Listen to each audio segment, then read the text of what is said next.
What are you talking about? Choose anything and apply yourself to that. And I know it's hard because you want to choose many things. And then this is what the world, what everybody out there thinks of worry. Oh, it's fine. You just have to concentrate on one thing. And they never deal with the fact of, well, what do you do with that worry? What they did, what he talked about, Dr. Bowler said, he just set it off to the side. Put your focus elsewhere. But what does Paul say? He says, in everything, present it to God. See, as believers, we have somewhere to go. We have someone to confide in, someone to trust in, and say, you know what, Lord, I'm going to give this to you. But so many of us operate like this, and we're hanging on to our worry like this. And God's saying, oh, I'll take that out of your hands. I'll take care of it. But we're saying, no, I got it. I got it taken care of. And I love how Paul phrases this. He says, he says, don't be anxious about anything, but comma, and there's a big but right here. He says, but in everything. But in everything. By prayer, by petition, present it to God, give it to Him. And I love how he says it. Don't worry about anything. Don't worry about nothing else, but everything. In everything you do. And that means even when life is not going your way, even when life sucks, I'm going to say that, even when it's just terrible and you think, well, what am I going to do with that? Give it to the Lord with thanksgiving. He says by prayer and petition. Many of us pray this way. We whine and say, here it is. God, this is what I need to do. But Paul strategically places this phrase in there, with thanksgiving. God, this is what I'm going through. My life sucks right now. I don't have finances. I don't have this. I don't have that. But I thank you because you know the end result. But I thank you because you know how it's all going to pan out. And I love these 3 P's that Paul puts in here. He says prayer, petition, present. You think he's trying to get something across to us? You think he's trying to say something? Because there are 3 synonyms here that he just wants us to understand. Basically, is really give it to Him. Quit holding on to it. The focus is on praying, but with thanksgiving and giving it to God. And when you do that, when you focus on praying and thanksgiving, it breaks and replaces the habit of worry. And what Paul's saying there is stop thinking about that and start focusing on this. And the doctor here was saying focus on anything. What I have to say, and what Paul says here, is focus on giving it to Him, presenting it to Him. And he says, first thing is prayer. And prayer signifies intercessory prayer for others. Petition, he talks about, signifies an urgent request and to meet a need exclusively addressed to God. And then a request refers to naming specific items that occur with others in certain places. And I think one of the hardest things that we deal with, as maybe you're sitting here and you're thinking, oh, you don't know what it's like to be sitting in my chair and to figure it out. And maybe you're thinking, I don't know really what I'm worried about. I'm totally fine.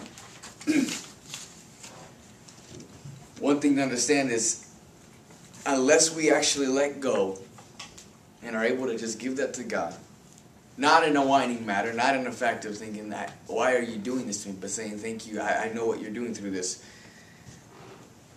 I love how he says, there's a big, in verse 7 it says, and.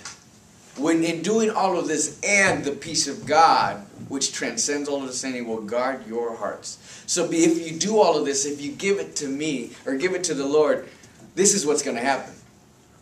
A peace that you cannot fathom, that you cannot wrap your mind around, basically is what he's saying. That you cannot comprehend beyond our human comprehension will come around you. And that's Christ. And he says, will guard your hearts and your minds. And I'm thinking, guard your hearts from what? From persecution? From what else? They guard your hearts, and studying this, what Paul's talking about is the Lord will guard your heart from worry, anxiety, from anything else that you're facing. And then he goes on to say in verse 8, and finally, brothers, he starts to make this long list of whatever is true, whatever is noble, and goes on continuing, and he continually uses the pronoun whatever. And studying this is a very similar list of virtues that is used in Greek literature. And Paul takes this and tweaks it a little bit, and he adds his own excuse me, twist to it. He's saying, once you let go of worry and you focus on what's good, what's noble, what's right, you're able to focus on these things a lot more on this list he's providing. You're able to focus on what God wants you to focus your mind in and everything. But until you let go of worry and you're thinking, well, I'm not sure. I mean, I was just worried this past week. I was watching the NBA playoffs. I'm a big basketball fan. and sitting there watching the game, and I'm on the edge of my seat, and it was Game 6, Lakers versus the Thunder, and Kobe goes up for the game-winning shot, misses, and I'm like, no! And then the center, Paul Gasol, comes up, grabs the rebound, and puts it in with 0.5 left on the clock to win the game. I was sweating. I was holding on to my girlfriend's arm, and she's like, let go, ow! And I'm just, they won. Well, it's not over yet, and they got one final shot, and the Lakers overall, they won the series. That was to win it all, the series, and they go on to the next round. Then, a couple days later, or the next day, I sit there, and I like watching the highlights. I sit and watching SportsCenter, and they replayed that whole part of the game, the last 2 minutes of the game, and they were commentating on it, and I'm sitting there, I'm relaxed, because why? I know who's going to win. I'm not worried anymore. I'm not anxious anymore. I'm not sitting on the edge of my seat. I'm okay because I know the end result now. So many of us are sitting in that first seat trying to figure out, no, what is this? Wait, no. And when God says, you just got to sit and relax because I'm going to play the highlights for you, and you're going to see that it's all going to turn out just fine. You're going to come out victorious on top of this. You're going to come out winning, and I'm going to hit that game-winning shot. Now, do you trust me? Is your peace surrounding, is the peace of God, surrounding you?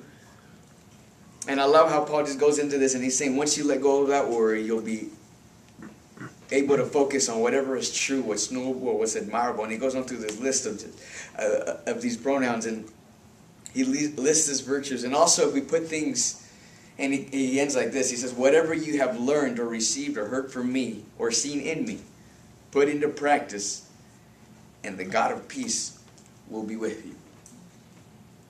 But nothing in verse 8 can happen until we put into practice what verses 6 and 7 say. Until you let go of worry and you put it into these list of virtues that he walks through, and then everything you've learned from me.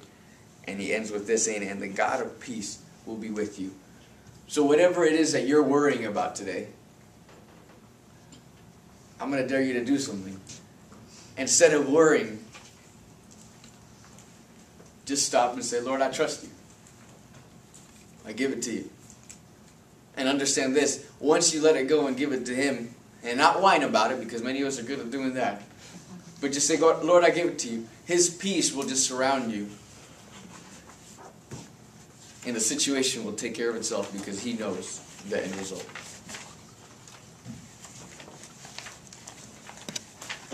Thank you. Good job.